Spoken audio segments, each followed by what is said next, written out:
दोस्तों, आज हम बात करेंगे एक ऐसे व्यक्ति की, एक ऐसे चैम्पियन की जिसको पूरा वर्ल्ड बॉक्सिंग चैम्पियन के नाम से जानता है। आज हम बात करेंगे माइक टायसन की।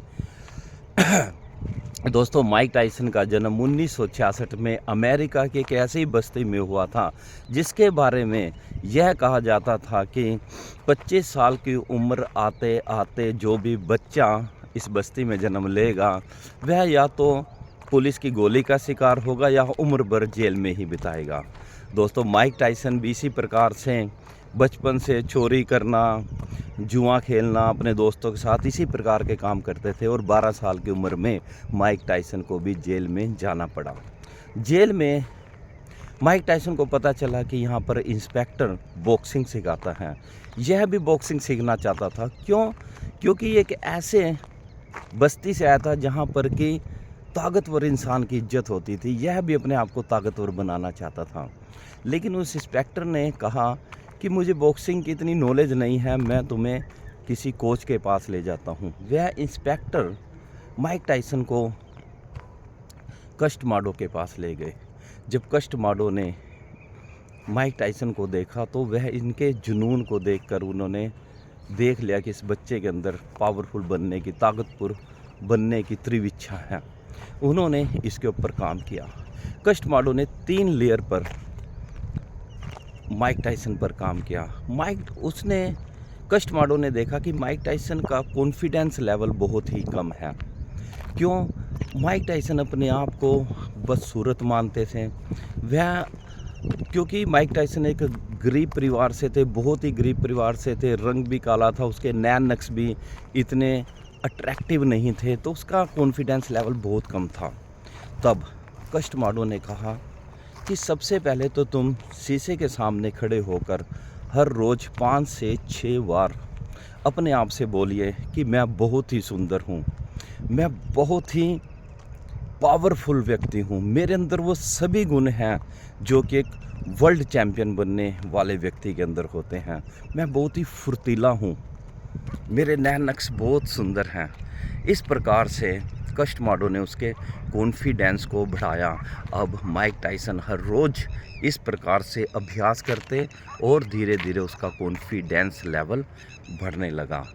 दूसरा, कस्टमाडो ने माइक टायसन को कुछ बुक्स पढ़ने के लिए दी, क्योंकि बुक्स हमारे माइंड को, हमारे माइंडसेट को पूरी तरह से बदल देती हैं। अगर कहते हैं ना, if you want to become a leader then you have to become a reader.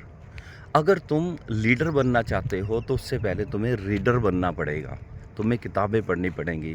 Books हमारे माइंडसेट को पूरी तरह से बदल देती हैं। अब यह बुक्स पढ़ने लगे जिसके कारण इनका माइंडसेट बदलने लगा। और तीसरा जो कस्टमाडो ने माइक टायसन पर काम किया वो ये, कस्टमाडो ने कहा कि आप विजुअलाइज कीजिए, आप किसी शांत जगह पर बैठिए और गहरी सांस लीजिए और अपने शरीर को बिल्कुल ढीला छोड़ दीजिए। अब ढीला छोड़ने के बाद अपने विचारों को देखिए कि आपके मन में क्या विचार चल रहे हैं। धीरे धीरे विचार ख़त्म हो जाएंगे और उस मन की, जब मन पूरी तरह से शांत होगा तब उस शांत मन में आपने विजुलाइज करना है कि तुम बॉक्सिंग के रिंग में बॉक्सिंग कर रहे हो। अपने पसीने को देखें, जब तुम बॉक्सिंग कर रहे हो जो तुम्हें शरीर में पसीना आ रहा है उसको देखें। अपनी फुर्ती को देखिए, तुम कितनी फुर्ती के साथ अपने कंपटीटर के फेस पर पंच कर रहे हो। जब तुम्हारा कंपटीटर तुम्हारे फेस पर पंच करता है तो उस कष्ट को, जो दर्द है उसको महसूस कीजिए जिस तरह की वो दर्द असली में हो। और जब तुम फाइट कर रहे हो तब तुम पूरी तरह से शांत दिमाग, उस समय तुम्हारा दिमाग बिल्कुल शांत है। माइक टायसन ने इसी प्रकार से अभ्यास किया और देखते ही देखते उसने देखा कि उसके अंदर पूरी फुर्ती आ चुकी है, उसका कॉन्फिडेंस लेवल बढ़ चुका है। अब वह कई फाइट्स जीतने लगा। तीसरे लेवल पर, तो इस तरह से 3 लेवल पर कस्टमाडो ने माइक टायसन पर काम किया और मात्र 5 साल में माइक टायसन वर्ल्ड चैम्पियन बन गए, जिन्होंने 58 फाइट लड़ी, 58 फाइट में 50 फाइट में यह विनर रहे और 2 फाइट में नॉट आउट रहे और 6 फाइट ये हारे। दोस्तों, अगर हम भी इन 3 को अपने जीवन में अपनाएं, अफर्मेशन करते हैं, जब हम जानबूझकर बोलते हैं तो भी वह चीज़ें हमारे सबकॉन्शियस माइंड में बैठती हैं। हाँ, मैं ये कर सकता हूँ, मेरे अंदर ये गुण है, तब हम कॉन्शियस होकर सबकॉन्शियस माइंड में वो बातों को बिठाते हैं।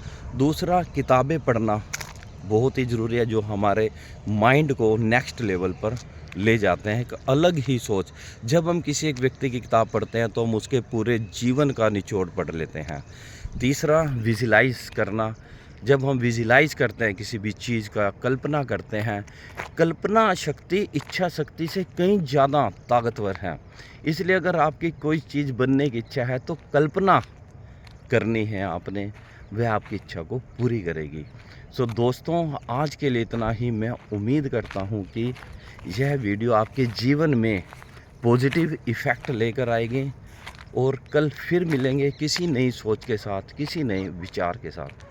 तब तक के लिए धन्यवाद।